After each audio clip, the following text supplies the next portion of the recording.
Hello students, আজকে তোমাদের জন্য ক্লাস 8-এর প্রশ্নবিচিত্র 2024-এর সেকেন্ড সামেটিভ ইভ্যালুয়েশনের ম্যাথমেটিক্সের মডেল কোশ্চেন পেপার 13 আলোচনা করছি। এটা মহিষাদল রাজ হাই স্কুলের প্রশ্ন। প্রথমে দেখে নাও একেরটা।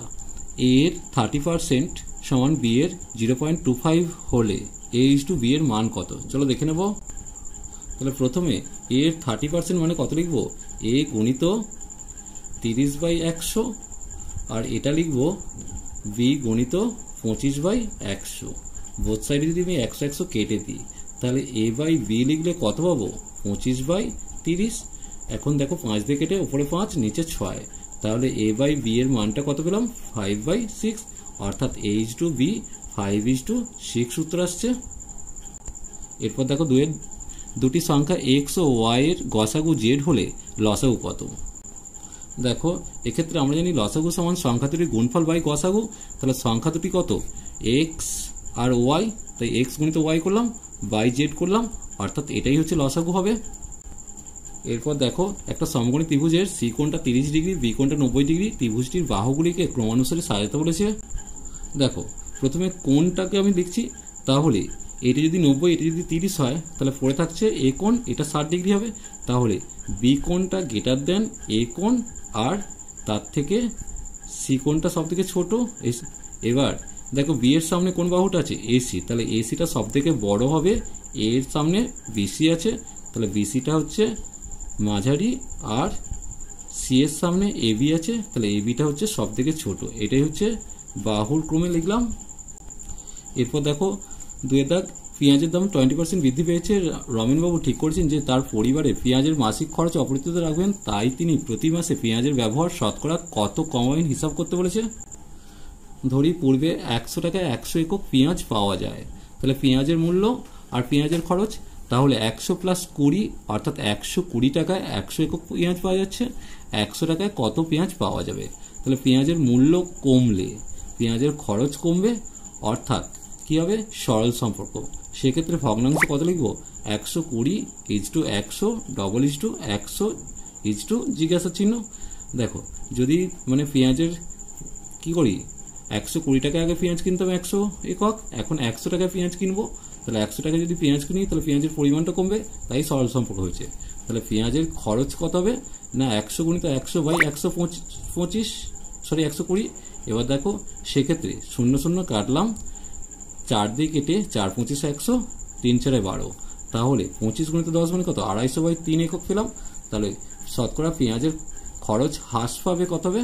100 - 250/3 একক। তাহলে 3 লসাগু হলে 300 - 250, সেক্ষেত্রে 50/3 পেলাম, অর্থাৎ 16.2 একক কমাতে হবে।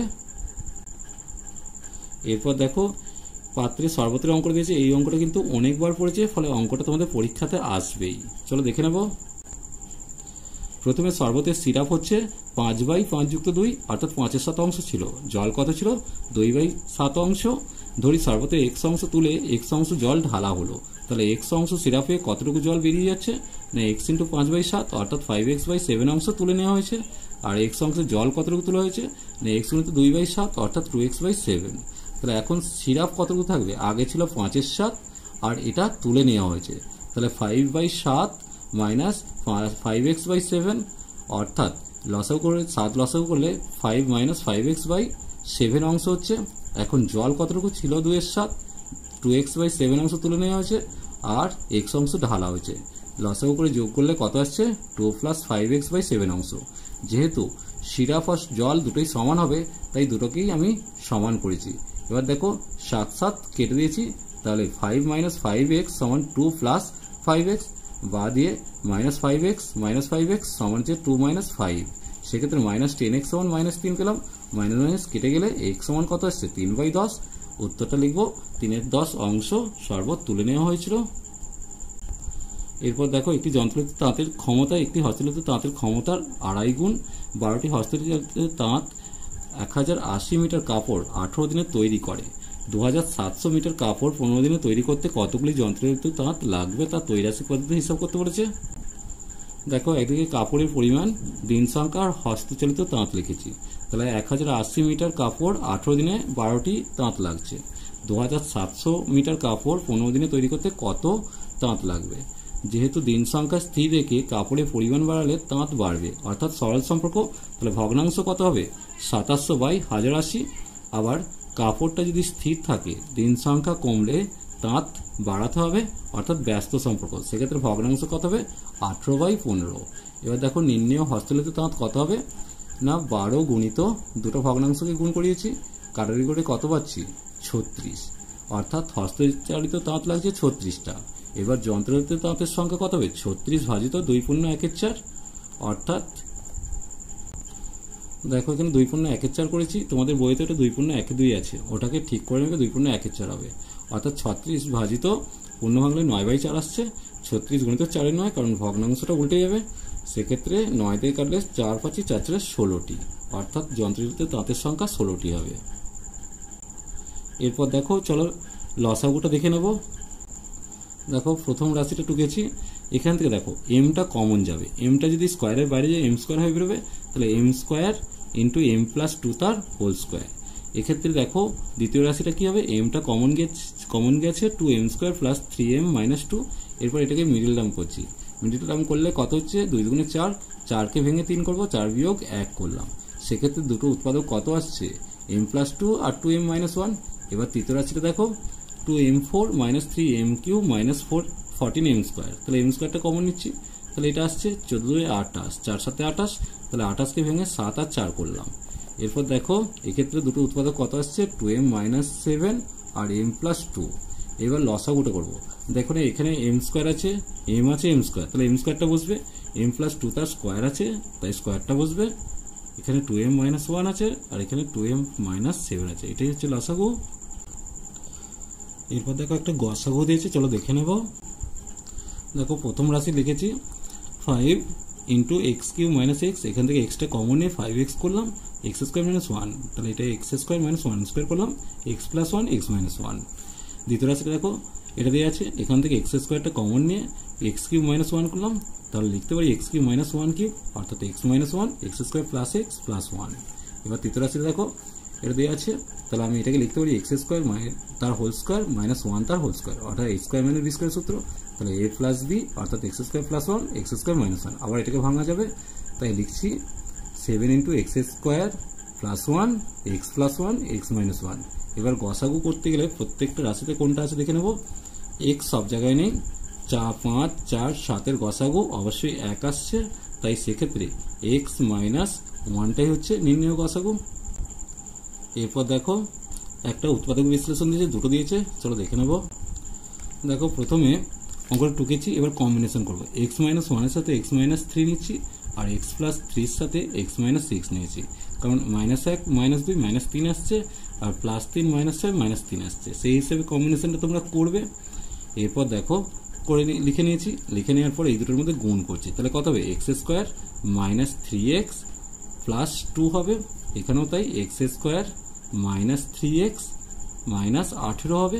এরপর দেখো x স্কোয়ার মাইনাস 3x কে একটা a ধরে নিয়েছি, তাহলে কি পাবো? a plus 2 a minus 18 plus 96 হচ্ছে, এই দুটো গুণ করলে কত হবে? a square minus 16a minus 36 plus 96। এটা তোমরা ভেঙেও গুণ করতে পারো, আমি এভাবে গুণ করছি। দেখো a স্কোয়ার পেলাম 18 আর 2-এর যোগ বিয়োগ করলে মাইনাস 16 আসে, তাই মাইনাস 16 হলো, এই দুটোর গুণ করলে মাইনাস 36 হবে। এরপর দেখো তাহলে a স্কোয়ার মাইনাস 16 এই দুটো যোগ বিয়োগ করলে কত আসছে? 60। এবার দেখো 60কে ভেঙে আমি 6 10-এ 60 করলাম, তাহলে 10 প্লাস 6 করে উৎপাদক ভাঙছি, তাহলে কত উৎপাদক পেয়ে গেলাম? দুটো উৎপাদক পেলাম, a মাইনাস 10 a মাইনাস 6। এবার a এর মানটা ফিরিয়ে দিচ্ছি, x square minus 3x minus 10 পেলাম আর x square minus 3x minus 6 পেলাম। 10কে ভেঙে আবার 5 বিয়োগ 2 করছি, দেখতেই পাচ্ছ। তাহলে এই হচ্ছে উৎপাদক। এখানে উৎপাদক দুটো কি কি পেয়ে গেলাম দেখে নাও। একটা পাচ্ছি x মাইনাস 5 x প্লাস 2 আর আরেকটা পড়ে থাকছে x square minus 3x minus 6। এর পরের উৎপাদকটা দেখো, প্রথমে অঙ্কটা টুকেছি, এরপর দেখো একটু খেয়াল করবে, এই জায়গাটা ভেঙেছি, তাহলে এটা স্কোয়ার প্লাস বি স্কোয়ার সূত্র, তো a মাইনাস বি তার হোল স্কোয়ার প্লাস 2ab করেছি, যেমন ছিল তেমন লিখে দিয়েছি। এবার দুইটাকে গুণ করাবো, 2 ইন্টু এটা হচ্ছে আর এটা a কেটে গিয়ে 2 2 4 বেরিয়ে আসছে, বাকিটা পড়ে থাকছে। এরপর দেখো 2 ইন্টু a মাইনাস 1/a তার হোল স্কোয়ার, আর এখান থেকে দেখো মাইনাসটা যেমন আছে এটাকে টুকেছি আর 4 আর 7-এর মাইনাস 3 করে দিয়েছি। এবার ধরি এ মাইনাস ওয়ানটাকে এক্স ধরে নিচ্ছি, তাহলে প্রদত্ত রাশি কত হচ্ছে 2x square minus x minus 3, তাহলে 3 দুগুণে 6, 6কে ভেঙে আমাকে এক করতে হবে, 3 বিয়োগ 2 করেছি, তাহলে দুটো উৎপাদক দেখো ভেঙে চলে আসছে কত 2x মাইনাস 3 আর এক্স প্লাস 1। এবার 2x এর জায়গায় এর মানটা বসাচ্ছি, তাহলে মানে এক্স এর জায়গায় কোন মানটা যেটা ধরেছিলাম, তাহলে এটা যদি এক্স হয় তাহলে 2x হলে কত হবে 2a মাইনাস 2/a, তাই লিখেছি 2a মাইনাস 2/a মাইনাস 3, আর এটা a মাইনাস 1/a প্লাস 1। দেখো এটার আবার ভাঙা যাবে, তাই সেক্ষেত্রে এইভাবে ভেঙেছি 2a minus 4 plus 1 minus 2/a ছিল কত, এখানে ছিল হচ্ছে মাইনাস 3, মাইনাস 3টাকে মাইনাস 4 প্লাস 1 করেছি, তাহলে মাইনাস 3 পাবো, আর বাকিটা ফেলে রেখে দিয়েছি, আর এটা যেমন আছে তেমন লিখেছি। এখানে এই দুটোর মধ্যে 2টা কমন যাচ্ছে, a মাইনাস 2 কমন, এটা ভুল হয়েছে, এটা প্লাস 1/a এটা কমন যেত, তাহলে প্লাস 1/a এটা কমন গেলে কত হচ্ছে a মাইনাস 2 হচ্ছে, আর এটা যেমন পড়ে আছে, তাহলে a মাইনাস 2টা কমন গেলে এটা থাকছে, আর 2 প্লাস 1/a হচ্ছে, আর এটা পড়ে থাকছে। চলো আজ এই পর্যন্তই, নেক্সট ভিডিও নিয়ে খুব তাড়াতাড়ি হাজির হবো। ভিডিওটি ভালো লাগলে লাইক শেয়ার কমেন্ট করো, পারলে চ্যানেলটিকে সাবস্ক্রাইব করে নিও। চলো টাটা বাই।